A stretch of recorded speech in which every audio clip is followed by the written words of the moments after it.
خداوند یسوع مسیح کے نام میں آپ کو سلام۔ سال میں ایک مرتبہ یہ سوال ہر مسیحی کے ذہن میں گونجتا ہے کہ آیا اسے قربانی کا گوشت کھانا چاہیے یا نہیں، اور کیا قربانی کا گوشت کھانا گناہ ہے؟ اس طرح کے سوالات کو لے کر بہت سے لوگ پریشانی کا شکار رہتے ہیں۔ آج ہم دیکھیں گے کہ بائبل مقدس کے مطابق ہمیں کیا کرنا چاہیے۔ یہ مسئلہ کرنتھیوں کی کلیسیا کو بھی پیش آیا تھا، اور خدا کے روح کے الہام سے پولس رسول نے اس کا حل بھی بتایا کہ انہیں کیا کرنا چاہیے۔ آئیے کرنتھیوں کی کلیسیا کو لکھے گئے خط کے پس منظر کو دیکھتے ہیں۔ کرنتھیوں میں تقریباً ہر جگہ ایسا گوشت پایا جاتا تھا جس کا تعلق بتوں کی قربانی سے ہوتا تھا۔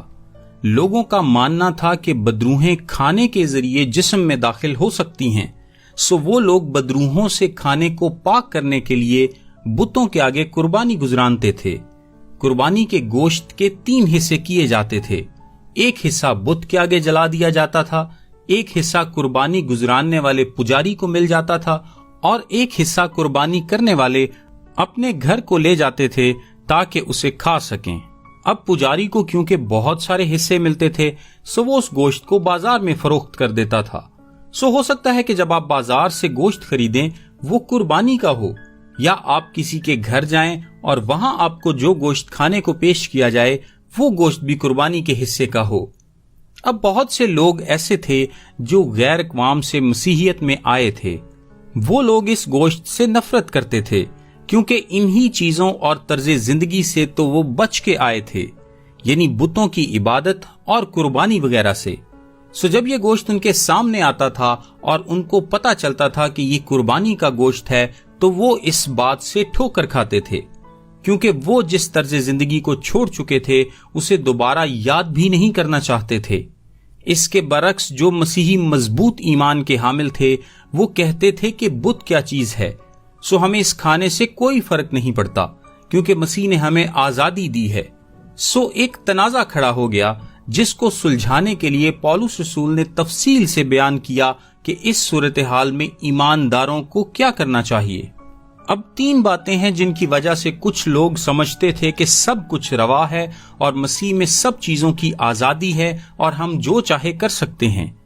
پہلی وجہ یہ ہے، جو لوگ گوشت کھاتے تھے وہ سمجھتے تھے کہ ہم جانتے ہیں کہ کلام منع نہیں کرتا، ہم اس بات سے واقف ہیں اور ہم اس بات کا مکمل علم رکھتے ہیں کہ جو ہم جانتے ہیں وہی کرتے ہیں۔ پولس نے اس بات کا جواب کچھ اس طرح لکھا جو پہلا کرنتھیوں 8 باب 2 سے 3 آیت میں ہے۔ لکھا ہے، اگر کوئی گمان کرے کہ میں کچھ جانتا ہوں تو جیسا جاننا چاہیے ویسا اب تک نہیں جانتا، لیکن جو کوئی خدا سے محبت رکھتا ہے اس کو خدا پہچانتا ہے۔ یعنی جو لوگ سمجھتے ہیں کہ وہ خدا کے کلام سے واقف ہیں کہ خدا کا کلام ایسا کرنے سے منع نہیں کرتا، تو جیسا جاننا چاہیے وہ ابھی تک نہیں جانتے، کیونکہ علم رکھنے سے بڑھ کر بھی کوئی چیز ہے، اور وہ ہے محبت۔ صرف تعلیم کا جاننا کافی نہیں۔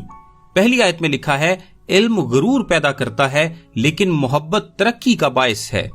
آپ نے یہ تو سوچ لیا کہ کلام منع نہیں کرتا، اور یہ نہیں سوچا کہ کلام محبت کا بھی حکم دیتا ہے جو سب چیزوں سے بڑھ کر ہے۔ دوسری وجہ آیت نمبر 4 میں ہے، اور وہ یہ ہے کہ بت کوئی چیز نہیں۔ سو جب بت کوئی چیز ہی نہیں اور ان کا وجود ہی نہیں تو ہم گوشت کھانے سے کیوں باز رہیں؟ کیونکہ جب ایک چیز وجود ہی نہیں رکھتی تو وہ کھانے کو کیسے ناپاک کر سکتی ہے؟ اس کے جواب میں پولس بڑی تفصیل سے بیان کرتا ہے کہ جن کا دل کمزور ہے، یعنی جو ابھی نئے ایماندار ہیں اور ابھی اپنے ایمان میں پختہ نہیں ہوئے، جب وہ دوسروں کو اس گوشت کو کھاتے ہوئے دیکھتے ہیں اور خود بھی کھاتے ہیں تو ان کا ضمیر ان کو ملامت کرتا ہے۔ لکھا ہے، ان کا دل چونکہ کمزور ہے آلودہ ہو جاتا ہے۔ انہیں لگتا ہے کہ وہ گناہ کر رہے ہیں۔ وہ دوسرے مسیحیوں کو دیکھ کر اسے کھا تو لیتے ہیں لیکن یقین کے ساتھ نہیں، سو وہ رسموں کی دلدل میں دھنسے چلے جاتے ہیں۔ 10ویں آیت میں لکھا ہے، کیونکہ اگر کوئی تجھ صاحب علم کو بت خانہ میں کھانا کھاتے دیکھے اور وہ کمزور شخص ہو تو کیا اس کا دل بتوں کی قربانی کھانے پر دلیر نہ ہو جائے گا؟ غرض تیرے علم کے سبب سے وہ کمزور شخص، یعنی وہ بھائی جس کی خاطر مسیح ہوا، ہلاک ہو جائے گا،